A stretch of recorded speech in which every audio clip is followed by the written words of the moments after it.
So there's a move happening right now between Iran and Pakistan that most people in the West are completely missing.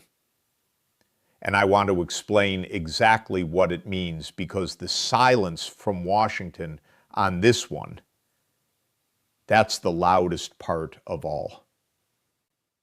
Quick thing before we jump in, drop the country you're watching from in the comments, just so I know where everyone's tuning in today. I actually go through and read them. So here's what's happening. July 25th, 2026. Iran's ambassador to Pakistan puts out a statement, public, official, and it's short, it's direct, and if you blinked, you probably missed it. He called for expanding strategic cooperation between Tehran and Islamabad, stronger bilateral ties, a joint approach to regional security challenges in West Asia.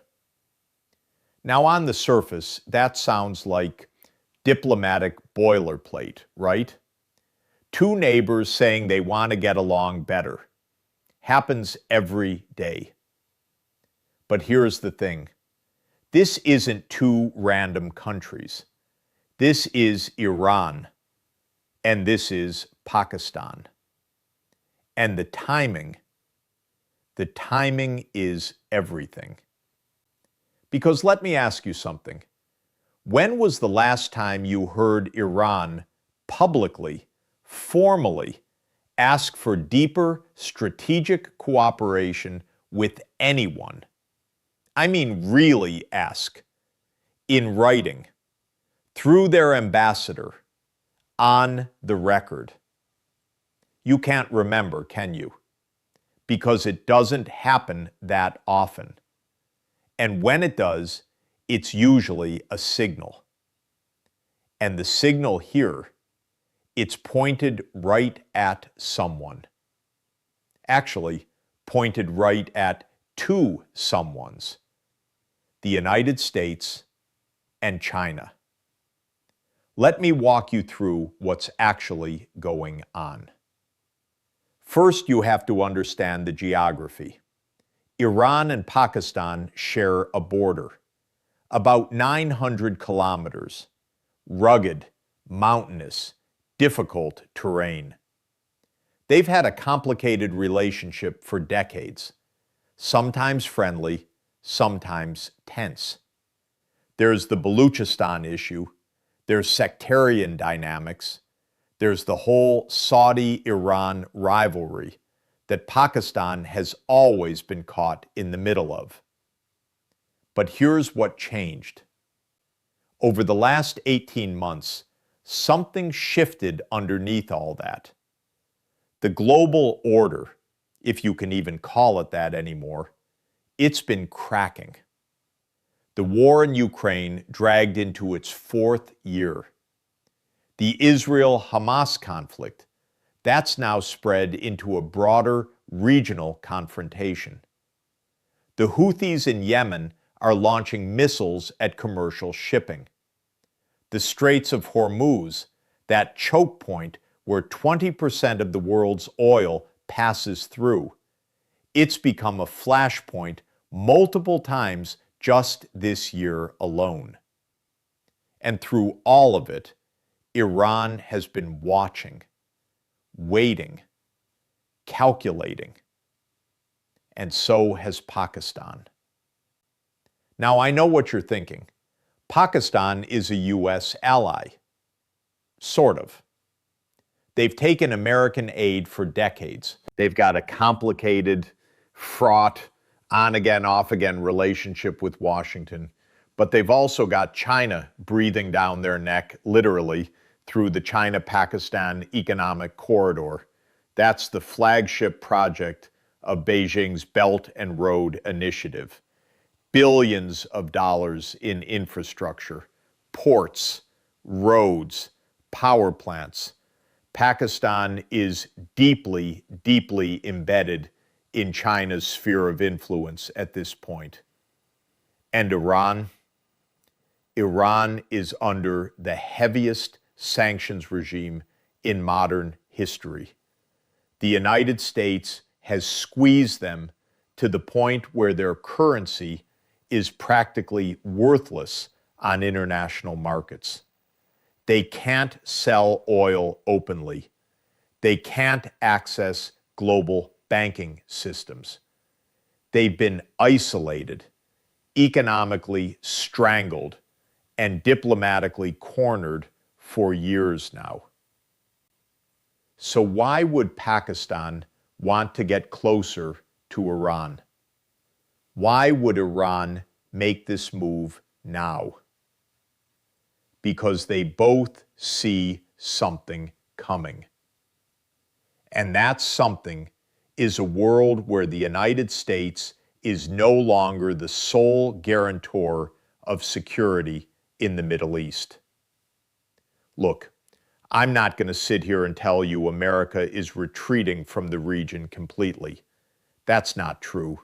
There are still bases, there are still carrier groups, there's still the Fifth Fleet in Bahrain. But the posture has changed. It's been changing for a while now. Since the Biden administration, and honestly, even before that. The pivot to Asia was supposed to be about countering China. But what it actually did was create a vacuum in West Asia. And vacuums get filled. Now here's where it gets really interesting.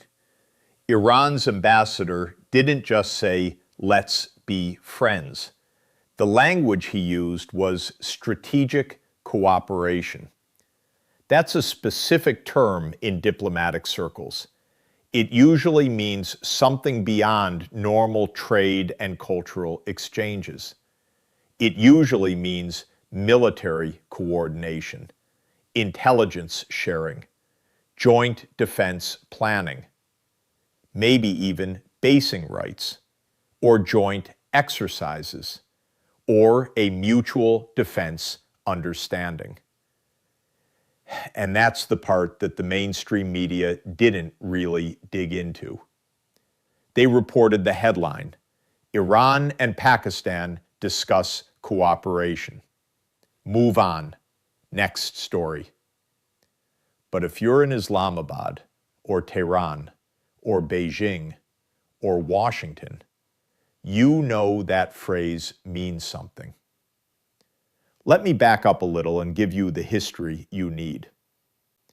Iran and Pakistan have had a formal relationship since Pakistan was created in 1947. Iran was actually one of the first countries to recognize Pakistan.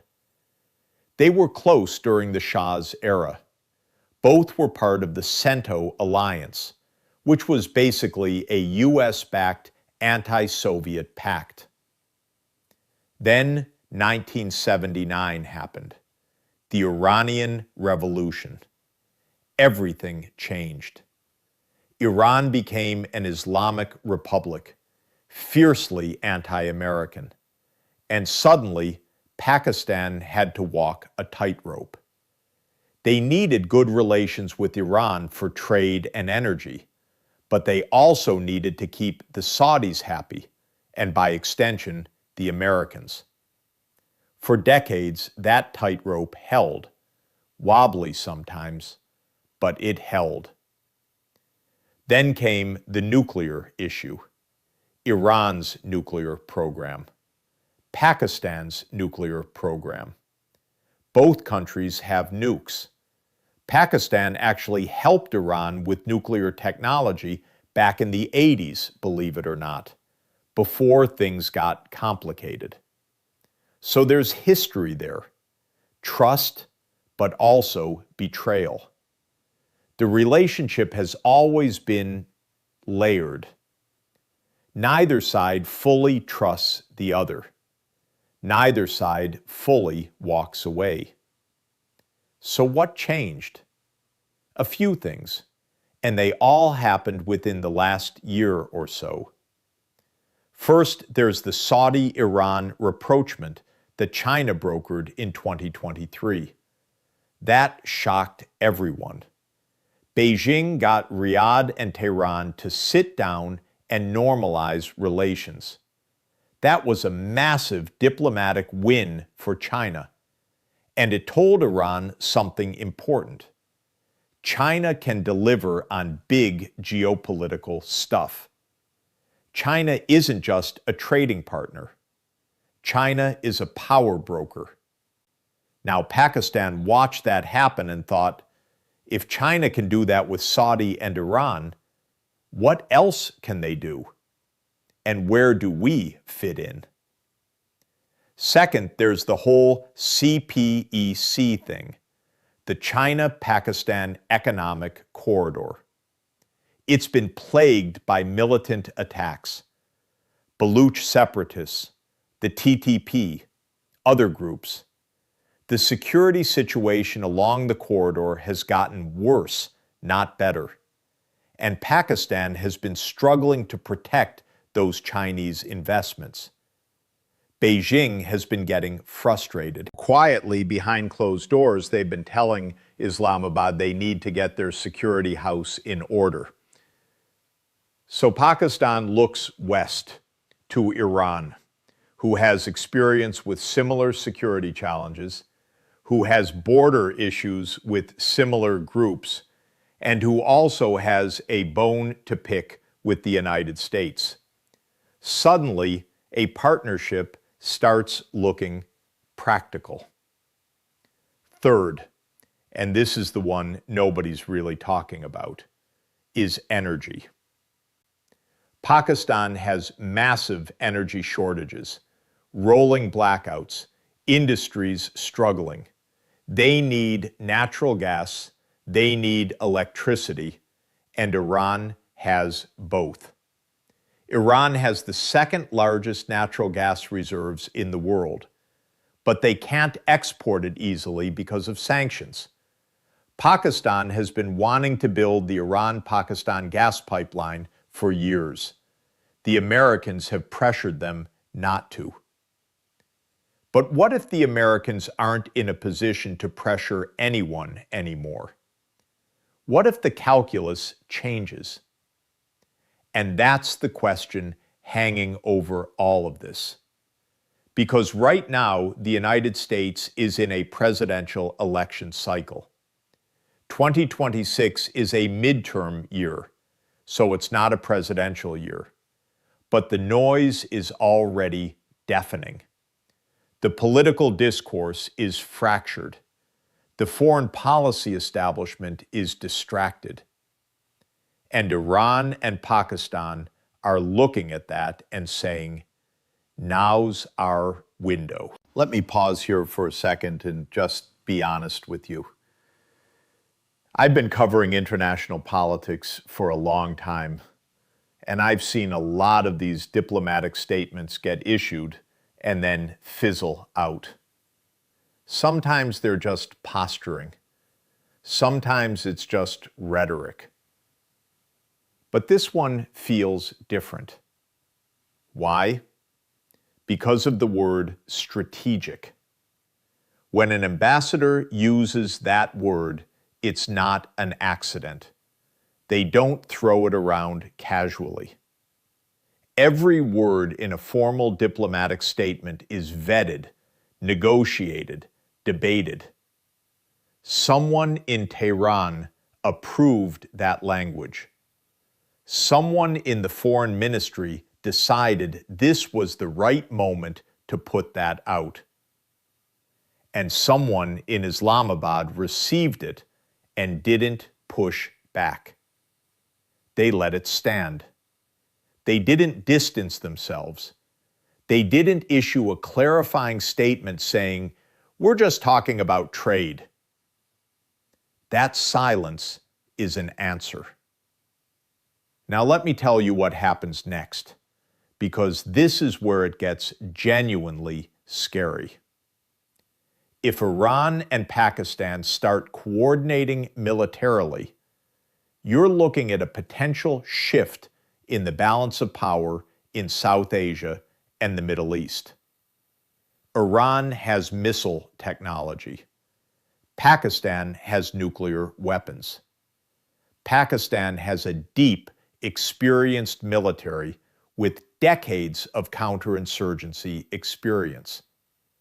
Iran has a massive population, proxy networks across the region, and a very determined ideological drive. Put those together, and you have a partnership that could rival anything the U.S. has in the region, anything Saudi Arabia has, anything Israel has. And Israel, oh, Israel is going to lose its mind over this. Israel has been watching Iran's nuclear program for decades. They've conducted assassinations. They've sabotaged centrifuges. They've bombed facilities. They consider Iran their existential threat. And Pakistan is a nuclear-armed, Muslim-majority country that's never recognized Israel's right to exist. So if Iran and Pakistan start getting cozy on security matters, what does that do to Israel's strategic position? How does the IDF react? How does the Mossad respond? You can guess. And then there's India, Pakistan's arch rival. India has been drifting closer to the United States for years now.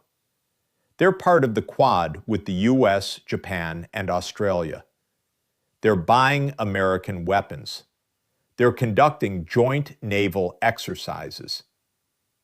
If Pakistan suddenly has a strong, formal partner in Iran, that changes the calculus for India. They'd have to respond. Maybe they accelerate their own military buildup. Maybe they push harder for deeper U.S. security guarantees. Maybe they get even more aggressive in Kashmir. And once that train starts moving, it's very, very hard to stop. I'm going to go back to something I said earlier. The silence from Washington. The State Department, as I'm recording this, hasn't issued a formal response. They've been asked, reporters have asked at briefings, and they've deflected. We're monitoring the situation.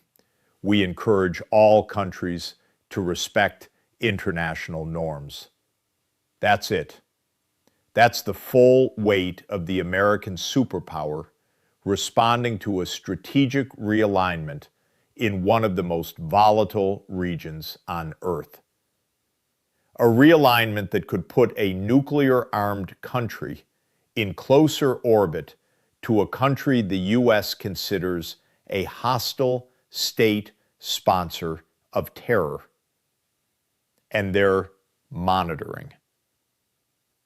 Now, I don't want to come across as someone who just trashes the U.S. government for everything.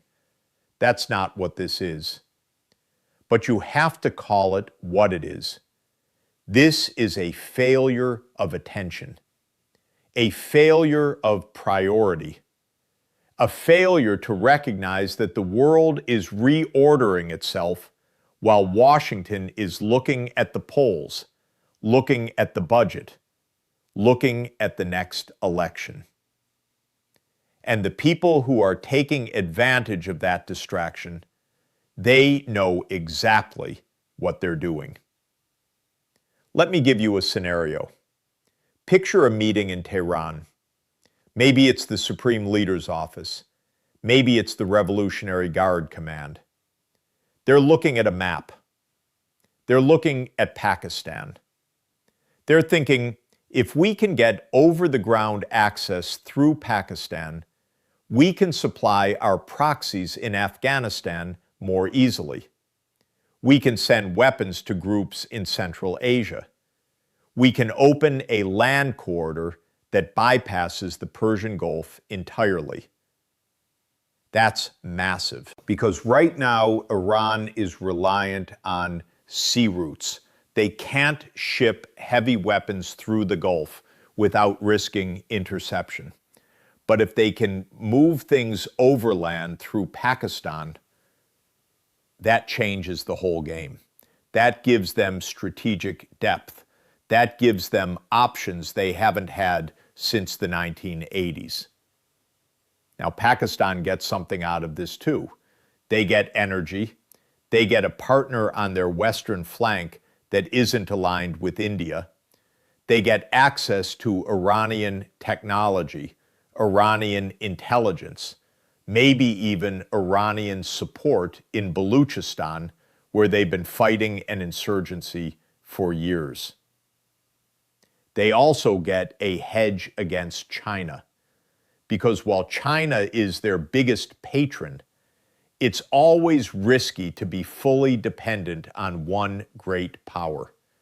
Diversifying makes sense.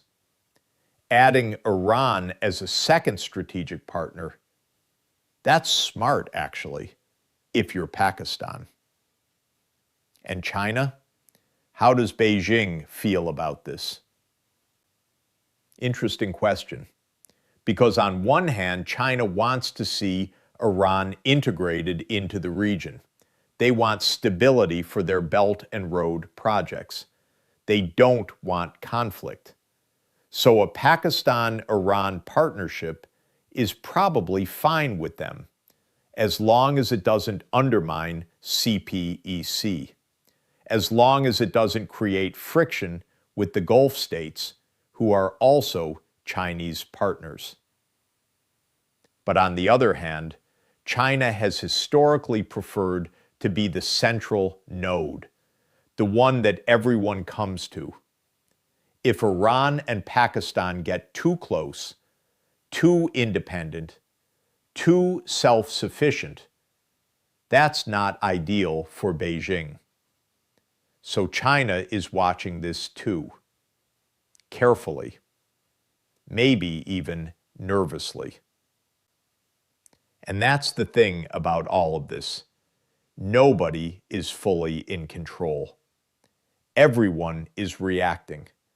Everyone is trying to anticipate what the other side will do. And when you have nuclear-armed states involved, with competing alliances, overlapping hostilities, and a superpower that's distracted, mistakes happen. Misunderstandings happen. Escalation happens. I'm going to read you the actual text of the statement, just the key line, because I want you to hear how it sounds. Iran's ambassador, as reported, said they're seeking expanded strategic cooperation to address regional security challenges in West Asia. West Asia. That's not a term Americans use much. That's a term used in Tehran, in Beijing, in Moscow. It's the term that signals you're not looking at the world through the American lens. You're looking at it through a different map. A map where the U.S. is maybe not the center. And that's the deeper meaning here. This isn't just about Iran and Pakistan. This is about the entire architecture of the post-World War II order. The order that the United States built, maintained, and guaranteed for almost 80 years. That order is being contested, not by a single power, but by a coalition of powers who don't necessarily like each other, but who agree on one thing. They want a different world, a world where America doesn't call the shots. And Iran and Pakistan, in their own ways, are both part of that coalition. So what does this mean for you? I mean, honestly, in your daily life. Probably nothing tomorrow, Probably nothing next week. But over the next few years, you're going to see energy prices become more volatile. You're going to see supply chains get more uncertain. You're going to see the U.S. military spread thinner across more regions. You're going to see alliances shift in ways that make the world more unpredictable. And unpredictability in geopolitics is the mother of danger. Let me go back to the question I asked at the beginning. Why now? Why July 25th, 2026? Because the window is open. The U.S. is distracted by domestic chaos. The global order is in flux. China is pushing. Russia is bleeding in Ukraine, but still standing. The Middle East is a powder keg. And Iran, which has been patient for decades, suddenly sees an opportunity to break out of its isolation, to build a partnership that gives it leverage, to move the chessboard in its favor. And Pakistan, which has been drifting for years, sees the same opportunity. They're not loyal to the U.S. They're not loyal to China. They're loyal to Pakistan. And what's good for Pakistan right now is hedging, making friends everywhere, making sure that no matter how the world shakes out, they're on the winning side. So where does this end? Honestly, I don't know. Nobody does. And anyone who tells you they know is lying. But I can tell you what to watch for. Watch for the next meeting. Watch for a visit. Watch for a signed agreement. Watch for military exercises. Watch for a pipeline deal that suddenly gets approved. Watch for the State Department to actually say something with teeth. Or not. And most of all, watch the reactions. Israel, India, Saudi Arabia, the Gulf states. If they start moving, arming, aligning, you'll know this is real. If they stay silent, like Washington, then you'll know they're waiting, calculating, just like Iran and Pakistan are. Here's the part that keeps me up at night. Nuclear powers are unpredictable. India, Pakistan, China, Russia, the U.S., North Korea, and Iran on the doorstep. When you add a new layer of alignment, a new strategic partnership, a new set of commitments, the risk of miscalculation goes up. One drone strike gone wrong. One intercepted shipment. One intercepted message. And suddenly, you have a crisis that nobody planned for. I'm not saying that's going to happen. I hope it doesn't. But I am saying that the ground is being prepared. The conditions are being set. And nobody in Washington is paying enough attention. Let me give you the final piece, the detail that almost every network missed. The ambassador's statement mentioned West Asia, not the Middle East, West Asia. That's a deliberate choice, because West Asia is the term used by the Russians and the Chinese in their diplomatic language. It signals alignment with the Eurasian perspective. It signals that Iran sees itself as part of a broader Asian bloc. And Pakistan? Pakistan is in South Asia, but by agreeing to cooperate in West Asia, they're signaling that they're willing to operate in Iran's sphere. They're willing to be part of that framing. That's subtle, but it's enormous. Because if Pakistan starts seeing itself as part of a West Asian security architecture, that means they're moving away from the South Asian framework that's been dominated by India and the US. They're moving into a different geopolitical orbit.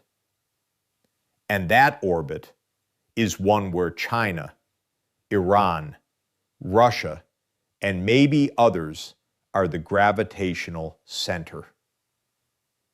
Look, I don't have all the answers. I'm just connecting dots. But when you connect enough of them, a picture forms. And the picture right now is this. The United States is being outmaneuvered, slowly, quietly, methodically, by countries that have learned to work around American power. And this Iran-Pakistan move is the latest chapter in that story. Sorry, not story. In that report. In what's happening. So I'm going to leave you with this. And I want you to really think about it. If Iran and Pakistan deepen their strategic ties, and if that creates a new axis of power in the region, and if that axis is backed by China, or at least tolerated by China, what does the United States do? How does it respond? With sanctions? With military threats? With diplomacy? And if none of those work, then what? Because that's the question nobody in Washington is asking out loud. But they're asking it quietly, behind closed doors, and they don't like the answer. But you, watching this, you get to think about it now. You get to see it coming. And you get to decide what you think, what you believe, where you stand. Because this isn't over. This is just beginning. And the next few months are going to tell us a lot about whether the world is heading toward a new order or towards something a lot more dangerous.